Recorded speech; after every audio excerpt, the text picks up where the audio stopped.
अस्सलाम वालेकुम फ्रेंड्स, मैं आपकी दोस्त साइमा शेख हमारे यूट्यूब चैनल द मास्टर में आपका इस्तकबाल करती हूँ। उम्मीद है आप खैरियत से होंगे। पिछले वीडियो में हम उर्दू पेडागोजी के 4 चैप्टर कंप्लीट कर चुके हैं। आज की इस वीडियो में हम सबक नंबर 5 शुरू करने वाले हैं। सबक का नाम है कवायद का किरदारियात तदरीस कवायद, रोल ऑफ ग्रामर।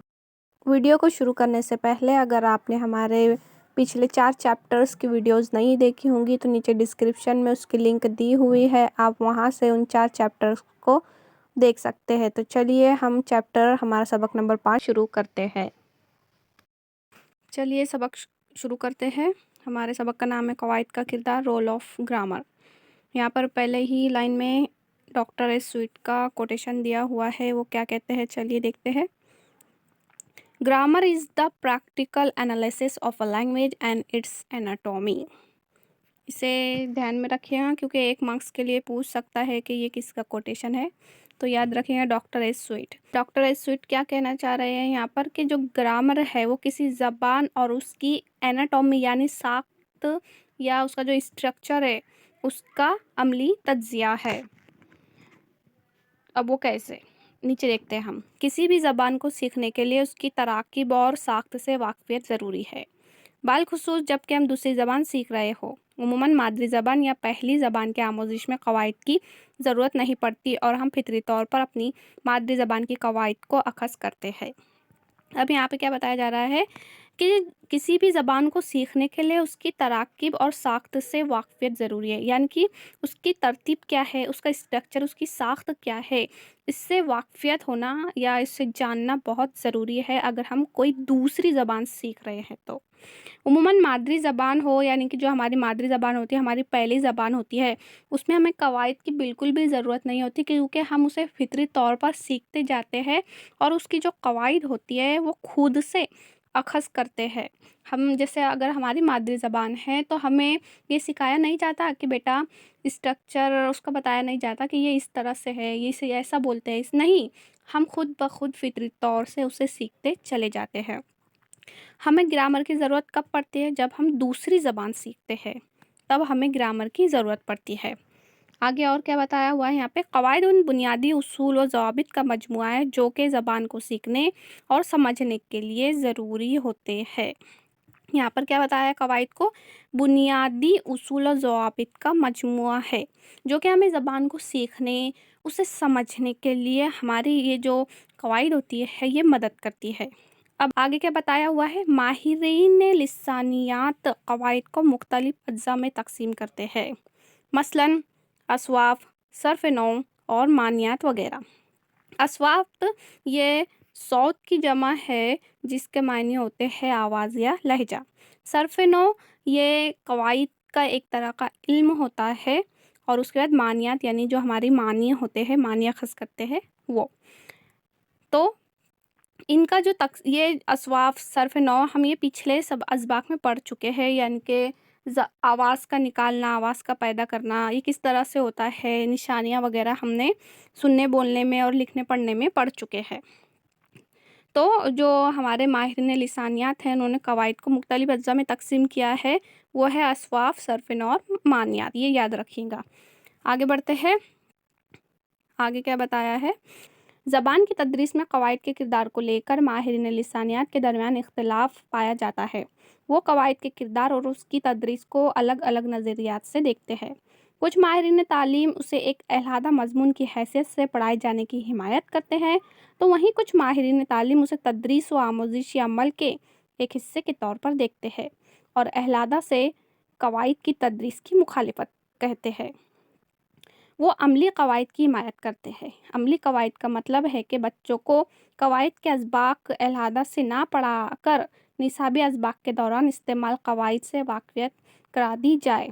इस तरह बच्चे बोरियत और रटने से भरपूर तारीफ़ों से बच जाएंगे और ज़बान भी सीख जाएंगे। यहाँ पर क्या बताया जा रहा है कि ज़बान की तदरीस में कवायद के किरदार को लेकर बहुत से माहिरीन लिसानियात के दरमियान इख्तलाफात पाया जाता है, क्योंकि کچھ ماہرین لسانیات کہتے ہیں کہ قواعد کو ایک علیحدہ مضمون کی حیثیت سے پڑھانا چاہیے، جبکہ کچھ ماہرین نفسیات یہ کہتے ہیں کہ قواعد کو تدریس کے دوران پڑھایا جائے، نہ کہ انہیں ایک الگ سے ایک مضمون کی حیثیت دی جائے، اور وہ الگ سے مضمون کی حیثیت دینے کی مخالفت کرتے ہیں۔ وہ عملی قواعد کی حمایت کرتے ہیں۔ اب عملی قواعد کا مطلب کیا ہے یہاں پر، کہ بچوں کو قواعد کے اسباق علیحدہ سے نہ پڑھا کر نصابی اسباق کے دوران استعمال قواعد سے واقفیت کرا دی جائے، یعنی کہ استاد جو سبق پڑھا رہا ہے اس میں موجود جو قواعد ہے بچوں کو اس سے واقفیت کروائی جائے کہ اس سبق میں کون سے قواعد کا استعمال کیا گیا ہے یا کون کون سی ساخت کا استعمال کیا گیا ہے، وہ بچوں کو بتایا جائے۔ اس سے کیا ہوگا کہ بچے بوریت محسوس نہیں کریں گے اور نہ ہی وہ تعریفوں کو رٹیں گے، یعنی کہ وہ سمجھتے چلے جائیں گے اور انہیں وہ قواعد کا وہ حصہ سمجھ میں آتا جائے گا، جس سے کیا ہوگا کہ نہ وہ بور ہوں گے اور نہ ہی وہ قواعد کے کسی بھی حصے کی تعریفوں کو رٹتے بیٹھیں گے، کیونکہ وہ سمجھتے چلے جائیں گے، جس سے یہ ہوگا کہ وہ زبان بھی سیکھتے چلے جائیں گے۔ اس کے برخلاف اب کیا ہوتا ہے کہ جب بچہ اپنی مادری زبان سیکھتا ہے تو وہ بغیر کسی قواعد کے سیکھتا ہے، وہ فطری طور پر سیکھتا چلا جاتا ہے، کیونکہ قواعد کی ضرورت عموماً ثانوی زبان کی تدریس میں اس کی لسانی ساخت کو سمجھنے کے لیے پڑتی ہے۔ اول زبان میں تو زبان کی اصلاح خواندگی کے اسباق کے دوران ہی ہو جاتی ہے، یعنی کہ بچہ مادری زبان بغیر قواعد کے فطری طور پر سیکھتا ہے۔ ہم بچے کو یہ نہیں سکھاتے کہ ہماری جو زبان ہے اسے اس طرح سے نہیں، اس طرح سے بولو، اس کا گرامر اس طرح سے ہے، اس کا اسٹرکچر اس طرح سے ہے، نہیں، بلکہ بچہ خود بخود اپنی جو قواعد ہے وہ اخذ کرتا چلا جاتا ہے اور اپنی زبان کو سیکھتا چلا جاتا ہے۔ وہیں اگر ہمیں کوئی دوسری زبان سیکھنی ہے تو اس کی ساخت کو سمجھنے کے لیے، اس کا جو اسٹرکچر ہے اسے سمجھنے کے لیے ہمیں قواعد کی ضرورت پڑتی ہے۔ وہیں جہاں اول زبان میں زبان کی اصلاح ہم خواندگی کے اسباق کے دوران یعنی پڑھائی کے دوران ہوتی چلی جاتی ہے، تو جو قواعد ہے وہ ہمیں کوئی دوسری زبان سیکھنے کے لیے اس کی ضرورت پڑتی ہے، اور جو مادری زبان ہوتی ہے بچہ اسے فطری طور پر سیکھتا ہے اور اپنی جو قواعد ہوتی ہے وہ خود اخذ کرتا چلا جاتا ہے۔ امید ہے آپ کو یہاں تک کی سمجھ میں آیا ہوگا۔ چلیے آگے بڑھتے ہیں۔ آگے کیا بتایا ہوا ہے، اگر ہم دنیا کی تمام زبانوں کی نشو و نما پر غور کریں تو ہم پائیں گے کہ زبانیں پہلے وجود میں آئی، گرامر کے اصول بعد میں بنائے گئے، اور ان کے بنانے کا مقصد زبان کی اصل صورت کو قائم رکھنا تھا۔ اب یہاں پہ یہ بتایا گیا ہے کہ جو زبانیں ہیں وہ پہلے وجود میں آئی اور گرامر بعد میں بنایا گیا، کیونکہ ان کا مقصد تھا کہ زبان کی اصل صورت کو قائم رکھنا، یعنی کہ اسے کس طرح سے بولا جائے گا، کس طرح کا اس کا جو اس کا اسٹرکچر ہے وہ کس طرح سے ہے، وہ دوسروں کو سمجھ میں آئے یا وہ دوسرے سیکھے، اسی لیے گرامر کے اصول بنائے گئے تاکہ وہ زبان کو اس کی اصل صورت میں برقرار رکھ سکے۔ آگے کیا بتایا گیا ہے، قواعد کی ضرورت اس زبان کو سیکھنے کے لیے پڑتی ہے جس سے ہم بالکل ہی نا آشنا ہو۔ جیسے ہندوستان میں انگریزوں نے ہندوستانی زبان کو سیکھنے کے لیے سب سے پہلے ہندوستانی زبان کی قواعد مرتب کرائی۔ جیسا کہ میں نے آپ کو بتایا کہ کسی بھی زبان کو سیکھنے کے لیے قواعد کی ضرورت ہوتی ہے۔ قواعد کی ضرورت کیوں ہوتی ہے؟ کیونکہ ہم اس زبان سے بالکل نا واقف ہوتے ہیں، ہمیں نہیں پتہ ہوتا ہے کہ اس کی ساخت، اس کی ترتیب کیسی ہے۔ اب یہاں پہ مثال کے طور پر بتایا گیا ہے کہ جیسے ہندوستان میں انگریزوں نے ہندوستانی زبان کو سیکھنے کے لیے سب سے پہلے ہندوستانی زبان کے قواعد مرتب کرائی اور ان میں ایسے ضوابط لکھے جن کی ہندوستانیوں کو ضرورت بھی نہیں پڑی، یعنی کہ انہیں جو انگریز تھے انہیں ہندوستانی زبان سیکھنے کے لیے ان کے اصول، ان کے ضوابط، اس کا خاکہ، اس کی اسٹرکچر کی ضرورت پڑی، جو کہ ہندوستانیوں کو اس کی ضرورت نہیں تھی کیونکہ انہیں ہندوستانی زبان آتی تھی، لیکن انگریزوں کو ہندوستانی زبان سیکھنی تھی، اس لیے انہوں نے کچھ قواعد اور اصول لکھے جس کے ذریعے وہ ہندوستانی زبان بول سکے۔ اسی لیے انہوں نے قواعد اور ضوابط مرتب کیے تاکہ وہ ہندوستانی زبان کو بول سکے، سیکھ سکے۔ چلیے آگے بڑھتے ہیں۔ अगला आगे क्या बताया है, ग्रामर की तदरीस के हक़ या मुखालफत में यही कहा जा सकता है कि सानवी ज़बान के लिए उसकी तालीम नागुरेज़ है, लेकिन मादरी ज़बान की तालीम में बिलखुसूस प्राइमरी सतह पर इसका बोझ लादना मुनासिब नहीं। हाँ, आप सेकेंडरी सतह से इसकी तालीम की शुरुआत कर सकते हैं। अब जो मादरी ज़बान की तालीम है वो प्राइमरी सतह पर यानी छोटी सतहों पर इसका बोझ लादना यानी कि इसको डालना ये बच्चों के लिए मुनासिब नहीं है, लेकिन आप सेकेंडरी सतह पर यानी कि जो हाई स्कूल होती है वहाँ से आप इस कवायद की शुरुआत कर सकते हैं। तो यहाँ पर यही बताया गया है कि छोटे बच्चों को कवायद इतना समझ में नहीं आएगा जितना कि हम हाई स्कूल में या सेकेंडरी सतह के बच्चों को हम ये जो कवायद है ये पढ़ा सकते हैं। तो प्राइमरी सतह की बजाय सेकेंडरी सतह पर इसकी शुरुआत की जा सकती है। आगे और क्या बताया हुआ है, कवायद की तदरीस के 2 तरीके राइज है। अब यहाँ पे कवायद के 2 तरीके दिए हुए हैं। पहला है इस्तखराजी तरीका जिसे कहते हैं डिडक्टिव मेथड, और दूसरा है इस्तक़राई तरीका जिसे कहते हैं इंडक्टिव मेथड। अब इसे हम एक एक करके देखेंगे। पहला है हमारा इस्तखराजी तरीका डिडक्टिव मेथड। ये कवायद की तदरीस का रिवायती तरीका है। याद रखिएगा कौन सा तरीका है, रिवायती तरीका। ये भी सवाल पूछा जाता है कि इस्तखराजी तरीका कवायद की तदरीस का कौन सा तरीका है, तो ये रिवायती तरीका है। इसके तहत तलबा को पहले तारीफ़ और उसूल रटवाए जाते हैं, फिर उनका इस्तेमाल कराया जाता है। बच्चे बिलाफहम रटते जाते हैं और ये अमल इंतहाई बोरियत और बोझ वाला होता है। बच्चे ग्रामर या कवायद के नाम से नफ़रत करने लगते हैं। ये तरीका नामालूम से मालूम की तरफ, उसूल से मिसाल की तरफ चलता है, जो कि तालीमी और बच्चे की नफ्सियात के भी मुखालिफ है। अब यहाँ पे क्या बताया जा रहा है, ये उसूल कैसा है कि पहले तारीफ़ें बता दी जाती है, उसूल बता दिए जाते हैं, फिर उसके बाद उसका इस्तेमाल कराया जाता है। यानी कि सिर्फ यहाँ पर उस्ताद ही बताते चला जाता है, यहाँ पर बच्चों का कोई भी अमल नहीं रहता, कोई भी उनकी शमूलियत नहीं रहती। सिर्फ तो जो उस्ताद होता है वो तारीफ़ें बता देता है, उसके उसूल बता देता है, उसके इस्तेमाल बता देता है, जिससे ये होता है कि बच्चों को समझ में आ रहा है नहीं आ रहा है कोई फ़र्क नहीं पड़ता। बच्चे फिर क्या करते हैं, उसे रटते हैं, बगैर समझे बगैर उसे जाने वो रटते हैं, जिससे ये होता है कि बच्चे बोर हो जाते हैं और जो ग्रामर या कवायद है वो बच्चों को अच्छा नहीं लगता क्योंकि उनकी समझ में ही नहीं आता ना, और वो कवायद के नाम से नफ़रत करने लगते हैं। ये तरीका उर्दू के बहुत से तरीके हैं, जिसमें से ये तरीका है मालूम से नामालूम की तरफ, उसूल से मिसाल की तरफ होता है, जो कि बच्चों की नफ्सियात के लिए सही नहीं होता, उसकी नफ्सियात के बिल्कुल ख़िलाफ़ होता है। तो इसलिए ये जो इस्तखराजी तरीका है, जो डिडक्टिव मेथड है, ये बच्चों के लिए सही नहीं होता, क्योंकि बच्चे इससे बोरियत महसूस करने लगते हैं। उन्हें जब कुछ समझ में ही नहीं आता तो वो क्या समझेंगे, क्या सीखेंगे, सिर्फ रटते चले जाते हैं। तो यहाँ पर सिर्फ उस्ताद की ही शमूलियत होती है, बाकी बच्चा तो सिर्फ बैठकर उस्ताद को सुनता रहता है। आगे बढ़ते हैं अगले तरीके की जानिब। अगला तरीका है इस्तक़राई तरीका, इंडक्टिव मेथड। अब इंडक्टिव मेथड यानी इस्तक़राई तरीका क्या है? ये कवायद की तदरीस का जदीद तरीका है, जदीद तरीका है, याद रखिएगा। इसके तहत तलबा की मालूमात का इस्तेमाल करके कवायद की तालीम दी जाती है। मिसाल के इस्तेमाल से या निसाबी कुतुब में असबाक से मिसालें लेकर सवाल व जवाब के ज़रिए कवायद के उसूल व ज़वाबित अख़ज़ कराए जाते हैं। हाँ, अब यहाँ पर ये तरीका कैसा है, ये बच्चों से ही मालूमात अख़ज़ की जाती है। उनका जो साबिक़ा मालूमात होती है वो साबिक़ा मालूमात का इस्तेमाल करके ही कवायद की तालीम दी जाती है। यानी कि जो तलबा की साबिक़ा मालूमात है उसी का इस्तेमाल करते हुए कवायद पढ़ाया जाता है, और कुछ मिसालें उनसे अख़ज़ की जाती है, या जो वो खुद मिसालें देते हैं उनका इस्तेमाल किया जाता है, या कुछ निसाबी मिसालों का भी, या निसाब में जो दिए हुए मिसालें होती हैं उनका भी इस्तेमाल करके जो कवायद के उसूल है वो अख़ज़ किए जाते हैं।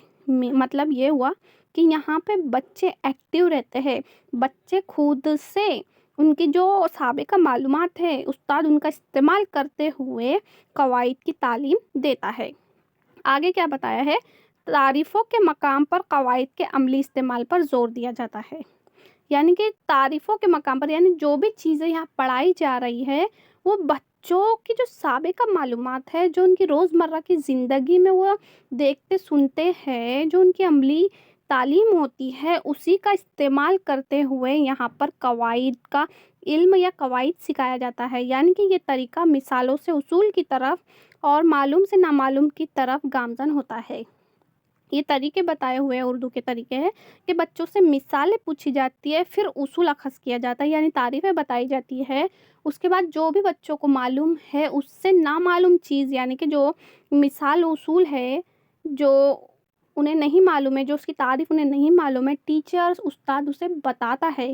یعنی کہ جو تعریف ہے کسی بھی چیز کی وہ بچے کے لیے نامعلوم ہے، یعنی کہ معلوم سے نامعلوم کی طرف کا استاد اس طریقے کا استعمال کرتا ہے، جو کہ نفسیات کے عین مطابق ہے، یعنی کہ نفسیات کے مطابق ہوتا ہے اور بچے کی دلچسپی ہے وہ بھی برقرار رہتی ہے۔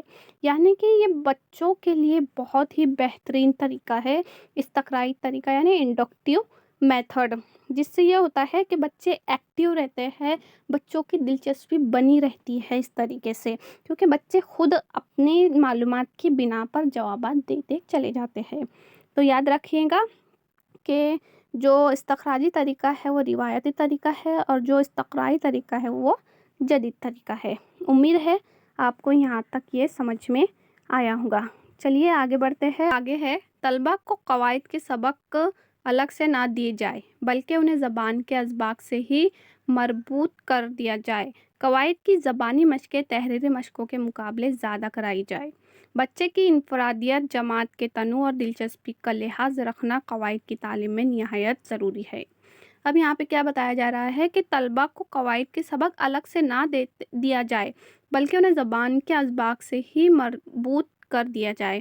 یعنی کہ ہم جو زبان کے اسباق پڑھا رہے ہیں اس کے ساتھ ساتھ ہی ہمیں قواعد کو لیتے چلنا ہے، اس کی تعلیم دیتے چلنا ہے، اور ساتھ ہی ساتھ یہ جو قواعد ہے اس کی تحریری مشقوں سے زیادہ زبانی مشقیں کرائی جانی چاہیے، جس سے یہ ہوتا ہے کہ بچوں میں دلچسپی پیدا ہوتی ہے، بچوں کا جو دھیان، جو ان کا رجحان ہے وہ ہماری جو تدریس ہے اس میں بنا رہتا ہے۔ اب بچے کی انفرادیت، جماعت کے تنوع اور دلچسپی کا لحاظ رکھنا قواعد کی تعلیم میں نہایت ضروری ہے۔ مینس کہ جماعت کی تنوع یعنی کہ جو جماعت میں بچے الگ الگ ذہانت کے ہوتے ہیں، ان کی ذہانت کو دھیان میں رکھتے ہوئے اور ان کی دلچسپی کو دھیان میں رکھتے ہوئے ہمیں قواعد کی تعلیم دینی چاہیے اور ان تمام باتوں کو دھیان میں رکھنا ضروری ہوتا ہے۔ آگے کیا بتایا ہوا ہے کہ قواعد کی مشق کا وقفہ 10 منٹ تک محدود ہو، بالخصوص چھوٹی جماعت میں جہاں طلبہ زیادہ دیر تک توجہ مرکوز نہیں رکھ پاتے۔ اب یہاں پہ بتایا ہوا ہے کہ جب ہم قواعد کی مشق کراتے ہیں تو اس کا وقفہ کتنا ہونا چاہیے؟ صرف 10 منٹ تک محدود ہو، کیونکہ جو چھوٹے بچے ہوتے ہیں وہ زیادہ دیر تک اپنی توجہ کو ایک جگہ نہیں رکھ سکتے۔ چھوٹے بچے اکثر جلدی سے ڈسٹریکٹ ہو جاتے ہیں، وہ ایک جگہ اپنی توجہ کو نہیں رکھ پاتے، اس لیے صرف 10 منٹ تک کے قواعد کا وقفہ رکھنا چاہیے۔ اس کے بعد آگے بتایا ہوا ہے کہ گزشتہ 40 سالوں میں تدریسی قواعد کے طریقے کے تعلق سے وسیع پیمانے پر تبدیلی آئی ہے۔ تدریس قواعد میں قواعد ترجمے کا طریقے سے سمع لسانی طریقہ، سمع لسانی سے وقوفی طریقہ اور اب وقوفی طریقے سے گفتگو کا طریقہ وجود میں آیا ہے اور زیادہ مروج ہے۔ یہاں پہ کیا بتایا ہوا ہے کہ 40 سالوں میں جو گزشتہ 40 سال ہے اس میں تدریس کے جو قواعد ہے، قواعد کے طریقے ہیں، اس میں بہت سی تبدیلیاں کی گئی ہے۔ یہاں پہ ایک کے بعد ایک بتایا ہوا ہے کہ قواعد میں قواعد ترجمے طریقے سے سمع لسانی طریقہ آیا، پہلے یہ ہوا، پھر سمع لسانی سے وقوفی طریقہ ہوا اور پھر اس کے بعد اب وقوفی طریقے سے گفتگو کا طریقہ وجود میں آیا، اور یہ بہت زیادہ ہی کارآمد ثابت ہو رہا ہے، یہاں پر یہ بتایا گیا ہے۔ تو جو قواعد کے تدریس ہے، جو پڑھانے کا طریقہ ہے، اس میں بہت سی تبدیلیاں لائی گئی ہے جو کہ اب بہت ہی مفید ثابت ہو رہی ہے۔ امید ہے آپ کو یہ جو میں نے پڑھایا یہ سبق سمجھ میں آیا ہوگا۔ یہ بھی بہت امپورٹنٹ سبق ہے جو کہ اکثر اس سے سوالات پوچھے جاتے ہیں۔ تو اگر آپ کو ویڈیو پسند آئی ہوگی تو ویڈیو کو لائک کیجیے گا، زیادہ سے زیادہ شیئر کیجیے گا، اور اگر آپ ہمارے چینل پر نئے ہوں گے تو اسے سبسکرائب کرنا نہ بھولیں اور اپنے دوستوں میں شیئر کیجیے۔ ملتے ہیں انشاءاللہ اگلی ویڈیو میں، تب تک کے لیے اللہ حافظ، اللہ نگہبان۔